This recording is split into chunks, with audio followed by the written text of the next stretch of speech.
This is my grandfather Walter, and he likes to read Reddit stories. Hi, thanks for anyone taking the time to read my long post, and I really do appreciate any insight or advice you all might have for me. My husband and I have been married for 9 years with 2 kids ages 7 and 5. When we got married, we were married in a Mormon temple, and I quickly came to realize that Mormon religion was not for me. I am very much a hard-working, independent woman who doesn't just take a man's word for gospel. We had kids almost immediately after getting married. I was the main breadwinner most of our marriage due to him being in school for his degree, and we ended up having to move in with his parents for a little bit of time since he didn't work, and having small kids and a mortgage was hard by myself. We ultimately decided together we didn't want to continue on with our religion, and we closed that chapter of our lives. After a bit, I was suffering from postpartum, and after the meds I was taking was no longer working for me, I decided to get my medical MJ card. He also started smoking with me. That's when I noticed things in him started changing.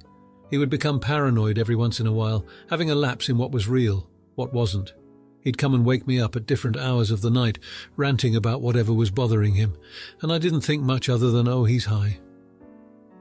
Then the yelling started and kept going. When we'd fight, it got worse and worse. When we finally moved out in 2020, got a place of our own, I truly felt like he was depressed. He had just finished school, but it was hard for him to find a job right away in his field, so he kept working where he had been forever, and he made good enough money. We were a little tight each month, but nothing we couldn't figure out together. Still, every once in a while he'd smoke or he'd drink, and he would get on these tangents of how he isn't good enough, he's getting fired, he's a bad husband. He hates himself or has no friends, and he went to a dark place during these times, and I couldn't help. All I could do is listen and tell him that none of it was true. These episodes would escalate throughout the years, mixed with his yelling, screaming, and anger. He has gotten in my face, chasing me down our hall with rage filled in his eyes. I would lock myself and our kids in my bathroom while he would bang on the door, and the list is just ongoing, nothing ever physical, and he swears he would never hurt me physically. I again thought maybe it was the marijuana or drinking. I eventually gave him a choice, to continue drinking and smoking and lose his family, or quit that, seek therapy, and we could rebuild the trust he's broken. I ended up asking him to leave for about 2 weeks while he promised me the world, and he did fulfill therapy. He only went 3 times before he told me, "This isn't for me, therapy is bullshit, I'll quit the smoking and drinking." He did for a little, but then he got sick with COVID or the flu, and then an episode happened again. This time him flipping out on me because we were having a conversation about God, and the fact that just because we weren't still Mormon didn't mean I didn't believe in God, and the rest truly doesn't matter. He scared me. Again. He got in my face, yelling and screaming, and I had to lock myself in our room because I was afraid of him. This has gone on half of our marriage. I told him 1.5 years ago, if he did that again and scared me again, I was done. I was fine because of his lack of effort and concern. And to be quite honest, while I do love him, I am so done. Well, it's happened 3 other times, and while he had gotten better with the yelling and screaming, he is still experiencing these episodes, as we call them, and it really seems to be triggered by him getting sick. I have read into so many different things, and when he's experiencing these episodes, it's almost like he's experiencing a psychosis episode. It's scary. I can't help him. I can talk to him. I can try to calm him down, but he's not himself. He had 2 happen last week, and the last one he came in at 3:30 in the morning, in my face accusing me cheating on him. All of these wild and bizarre accusations that didn't even make sense. I told him I could see he was going through an episode and to just leave me alone. I was honestly shaking from him yelling, waking me up, and I was just feeling so numb and done. I have talked to him and begged and pleaded and begged more for him to get help, but now I truly feel like it's too little too late for us to continue. He asked me if I'd really leave him because he has a mental illness. That's not why I'm asking him to move out of our home. I'm asking him to move out because of the lack of caring unless I give him an ultimatum. How is that fair on me? On our kids? I've begged and nagged for years and nothing, until now. Now that I'm asking him to leave. So am I the idiot? I am so sad. I do love him. I don't want to divorce him and tell our kids what. He's a great dad, but truly I am so sick of having to be his mom and therapist while I'm trying to be a loving and caring wife too. He doesn't care, so why should I? Now he's saying he's made an appointment with a doctor and he's set up for therapy, but I really feel it's too little too late. Now, here are the comments. Comment 1. Not the idiot. No one gets to click their heels, call their idiot behavior a mental health issue, and treat it as a get-out-of-jail-free card. Maybe he grew up with a paradigm of looking to God for guidance through life's difficulties, but if that's not working, and he's still having these psychotic breaks, he needs to pursue therapy and/or medications that work. You've given him lots of chances. He refuses to take steps to help himself. Ultimately, you have to prioritize yourself and your children's well-being over a man-child who won't fix his own problems. Comment 2. I can't make a genuine judgment here, but do what you feel is best for you and your children. He seems to be showing signs of psychosis, and that can be scary. I hope you can do what you need. Also, maybe record one of his episodes to show him when he is normal, so he knows what he does, because he may not realize it's as bad as it is. That might be the push he needs to get psychological help. Comment 3. Not to be mean, but what makes this ultimatum any different than the last ones? You've already shown him you won't follow through. All he has to do is go to 3 or 4 sessions, and you're back under his thumb.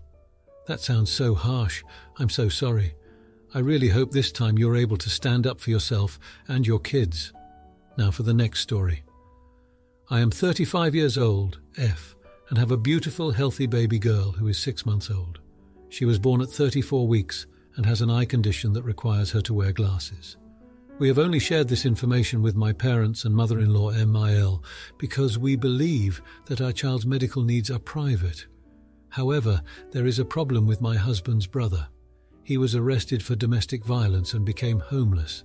My husband helped him financially to move to the state, where my mother-in-law resides due to a protective order. During this time, his girlfriend started harassing me on social media. It got so bad that I reached out to my mother-in-law for help since she was in contact with the girlfriend.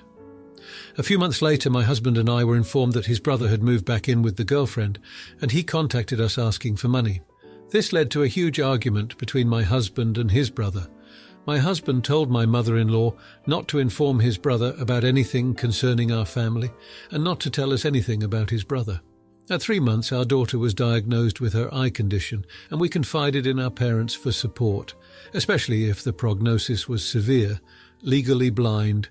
However, yesterday I received an anonymous text from an unknown number that said it is karma that my daughter has eyes going in opposite directions and that she is probably mentally disabled.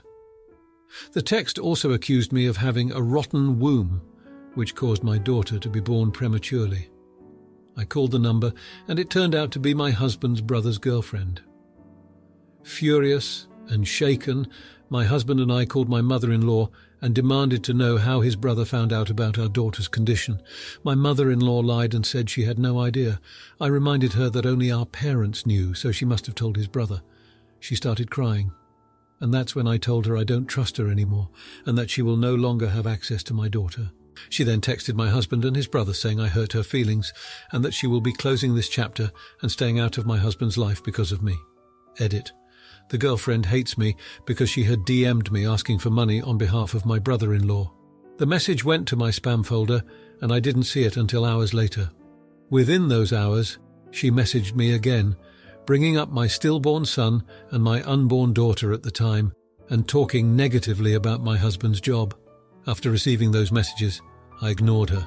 I wasn't going to help someone who attacked me in that way. I told my mother-in-law and sent her the messages, but she made excuses for the girlfriend's behavior, as she always does. This time, I have had enough, and my husband and I have chosen to go no contact. Now, here are the comments. Comment 1. Not the idiot. His brother's girlfriend needs to be dealt with, but it's understandable if the mother needs some time to process everything. Sometimes slip-ups happen in conversation, so if you want to salvage the relationship with your mother-in-law, it will require time and open communication. If not, then going no contact is the best choice. Comment 2. She started crying, and that's when I told her I no longer trust her and that she will not have access to my daughter. She then texted my husband and his brother saying I hurt her feelings and that she's now closing this chapter and staying out of my husband's life because of his wife. Good riddance. Comment 3. Well, it's pretty obvious why the brother-in-law is with such a low-class person. She's just like his mother. You don't need any of these disgusting individuals in your life or your daughter's life. I hope your husband has enough backbone to stand by that decision.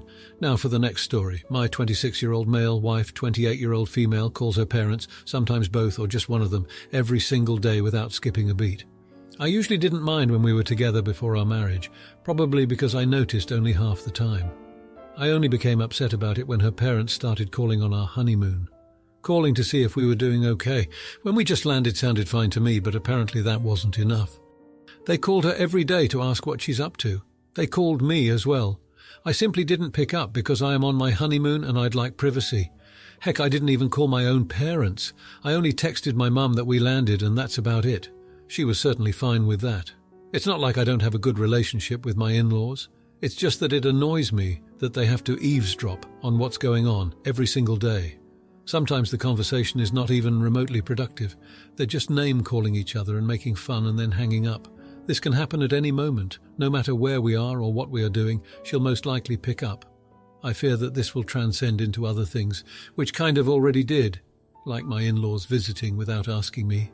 They'll just simply show up because they'll only be visiting for an hour. And apparently my wife thinks it's okay because they asked for her permission, not mine. Am I the idiot for getting upset about all of this? I'd really like to set boundaries here. We are our own family now, and having them call on a moment's notice every single day and visit without asking me makes me feel like they live among us as well. I feel like my privacy is being invaded. The concept really upsets me, and I don't know how to resolve this without building resentment towards my wife and her family. Edit. We've discussed this before. I communicated my mixed feelings about her calling her parents every day during the honeymoon. She said she felt like there was absolutely nothing wrong with that. Now here are the comments. Comment 1. Her parents are her best friends. There's no reason to take that away from her just because your parents aren't your besties. She's not you. I call my parents every day. If a partner had a problem with that, I would choose my parents, hands down. They've been my best friends my entire life. No amount of money is more precious than that. If you don't find a way to let this go, it's going to kill your marriage. But you need to recognize this is a you problem, not a her problem. There is nothing inappropriate or negative about her relationship with her parents. You're just jealous she's closer with them than she is with you. Suck it up. Of course she's closer with them. They've been around forever. You just got here. I would recommend finding a therapist for yourself. A third party should be able to help you work through your feelings without bothering your wife. Comment 2.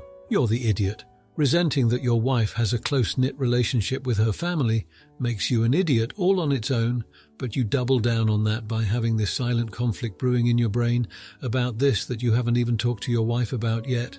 You're a poop communicator and already failing in your marriage on month 2? There are some easy compromises here. The drop-by visits are one of them, and I'm sure you and your wife can come to an agreement on that. But trying to control when she has phone calls and who she speaks to is entirely wrong, and I think you know that. Also, your wife was like this before you were married, and you committed to her without ever bringing it up. So that's another reason you're the idiot. Comment 3. This one is pretty tough, but I would have to say a soft, you're the idiot. You knew, before getting married, that this was her relationship with her parents. If you didn't bring it up, or set boundaries, then her understanding was the status quo was okay. Now you got married, and you want her to change a very important relationship because it's not the same as yours, but what you're doing is trying to control her. Things you can set boundaries over. Heads up before they come over to your house and into your space. Request no calls when you're on dates. Things you don't get to control, how much she talks to her parents or how much time she spends with them. If you like this video, you'll probably like these too. Also, while you're here, please consider subscribing. It's your support that keeps this channel alive and allows me to make better and longer videos. Have a great day.